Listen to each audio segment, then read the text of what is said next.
What's up guys, it's your girl FrumpyFit, and if you don't know who I am, I'm an online weight loss coach who's dedicated to calling out all the BS in the fitness industry and providing you with accurate fitness, nutrition, and weight loss information. Today we're asking the question, should you avoid certain foods on your weight loss journey while you're trying to lose weight? And just to start off, I'm an all foods fits type of gal, type of coach. That's my philosophy. There's no specific food that everybody should cut out of their diet. It's all about moderation rather than restriction. But there are some certain situations where you might choose to avoid a certain food. So I'm gonna go through what I think those two potential reasons are, and then hopefully you can make that decision for yourself. So reason number one is that you are allergic to the food, or that you have some sort of physical reaction, negative physical reaction to that food. And that's true regardless of if you're on a weight loss journey or not. As an example, I personally avoid dairy. Not completely, I limit dairy. Limit's a better word, because when I was hitting the dairy really hard, I was constantly breaking out on my face. So I limited my consumption of dairy in order to help my skin, because that was a negative physical reaction that I was having from eating too much dairy. There's nothing inherently wrong with dairy though. So I would never recommend that everybody cut out dairy. So again, that point's fairly self-explanatory. Don't eat something if it gives you a negative physical reaction. Reason number two, we're gonna spend the rest of the video talking about because it's a really important point that I think everybody needs to understand. So the second reason is that a food triggers you to overeat or binge. That could be a potential reason that you would wanna avoid that food on your weight loss journey. But I still actually think that avoiding that food that triggers you to overeat or binge isn't always the right answer. But before we move on to speaking about the specifics about overeating episodes and binge eating, I have to mention a little disclaimer. We've all had one moment or another where we accidentally overeat a certain food, but binging on a regular basis can be a form of disordered eating. So if binging, especially followed by purging or extreme restriction, is something that you experience often, I encourage you to stop watching the video and check out some of the resources I've added in the description. Please be very careful with who you listen to on the internet for advice. Stick to registered dietitians, doctors, or licensed psychologists. People on YouTube, even ones who are educated about general nutrition like I am, are not qualified to give advice about eating disorders or eating disorder recovery. So for everyone who's watching, please be mindful about following the advice in the rest of this video. It is not intended to help with eating disorder recovery. Okay, so there are no foods or food combinations on this earth that inherently cause weight gain or prevent fat loss. It's all about the context of your overall diet. So that means that no foods are totally off the table on your weight loss journey. So a quick summary for those of you who haven't heard this from me before: a calorie surplus is eating more calories than you burn per day, and that's how you gain weight.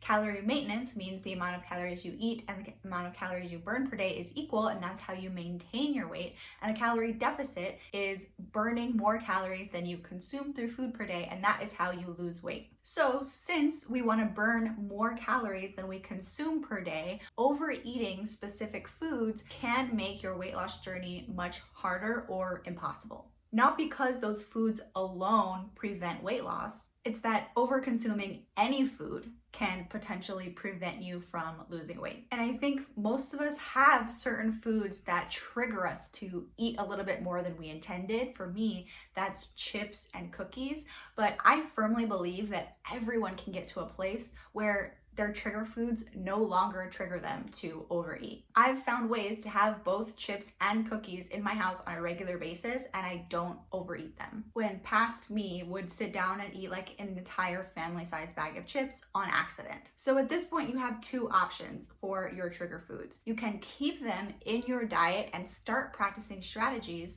that will help you stop overeating them, or you can cut that food, avoid that food temporarily, and reintroduce it into your diet when you feel like you're ready. And this is going to be a personal decision. I can't tell you which one is right for you. You could keep the food in your diet and try some of the strategies I'm going to talk about in this video. And if they aren't working for you, then it might be best to avoid that food temporarily and reintroduce it when you feel like you're ready. So let's go over some tips and strategies. Tip/strategy number 1 and 2 are both mental. Overeating can be triggered by our mindset or our mentality about food. So by becoming more mindful about the way that we look at food, we can potentially minimize the amount of times we're triggered to overeat. So the first one is to completely eliminate any guilt that you have for binging or overeating. Understand that these trigger foods are usually ultra processed foods, and the companies who manufacture those spend thousands of dollars. We probably can't even fathom how much money they spend on making sure that these products are hyper palatable, meaning it's like the perfect combination of sugar, salt, and fat that makes it so you never want to stop eating that food. These foods are designed to be over-consumed, so it's not your fault. It's basically just a marketing tactic for food companies. So hopefully by understanding that, you can understand that it's not your fault. There's nothing wrong with you. Release any guilt that you have about over-consuming foods on accident. The second one is to reevaluate your food biases. A huge reason that people tend to overeat certain foods is that it's a result of restriction. And the reason we restrict certain foods is because we label them as bad, like we're not supposed to be eating them. They're forbidden. And then by making them off limits, it makes us want them more, and then we end up binging. You've probably experienced it in your own life and your own diet, and as a fitness professional, I see this happen all the time. Massive restriction leads to binging almost always. You get stuck in this restrict binge cycle and it never stops.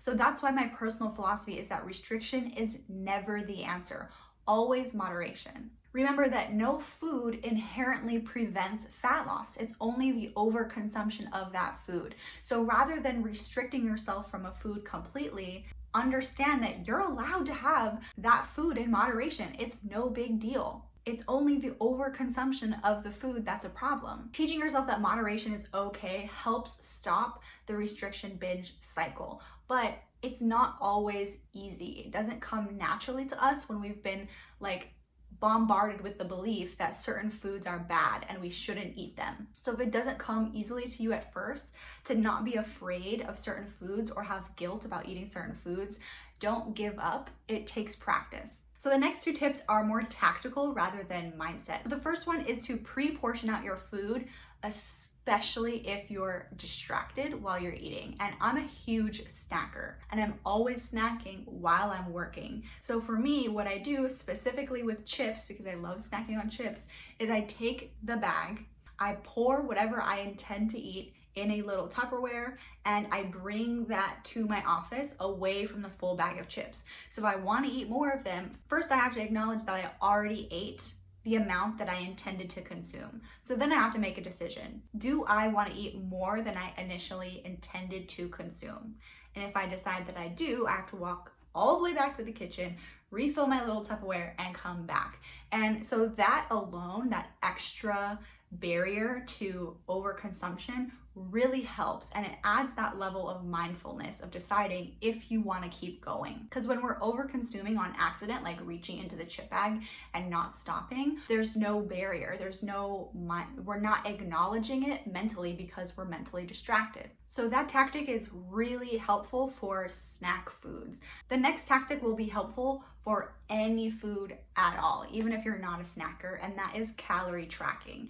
I do acknowledge that calorie tracking isn't always the right decision for everyone. I have seen it be extremely helpful and freeing for some people, but for others, it can feel restrictive. It can make you obsessed with the numbers, and it can ultimately harm your relationship with food in the long run. I'm somebody who absolutely thrives on calorie tracking, but I acknowledge that that's not always the case for everybody. If it is right for you, it can be a great way to see how you can fit all of your favorite foods into your diet and still get to lose weight. It can really teach you how moderation works in your diet. If you are interested in calorie tracking, I have a video, I'll put it up here, explaining how to calculate the exact number of calories that you need to reach your goal. All right, so those are all my tips on how to decide whether or not you should cut out a food from your diet on your weight loss journey, and how to keep as many foods in your diet as possible, because the more food you get to eat, the more enjoyment that you have on your diet, the more likely you're gonna stick to it, the more likely you're gonna reach your goals. remember that no foods inherently prevent fat loss. It's only the overconsumption of those foods. If there's anybody in your life right now, whether it's on the internet or in person, that's telling you you have to cut out a specific food from your life in order to lose weight, I hope that you will cut that person out of your life, because you don't need that kind of negativity. And it just isn't true.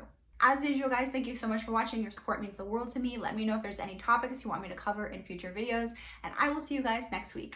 Okay, bye.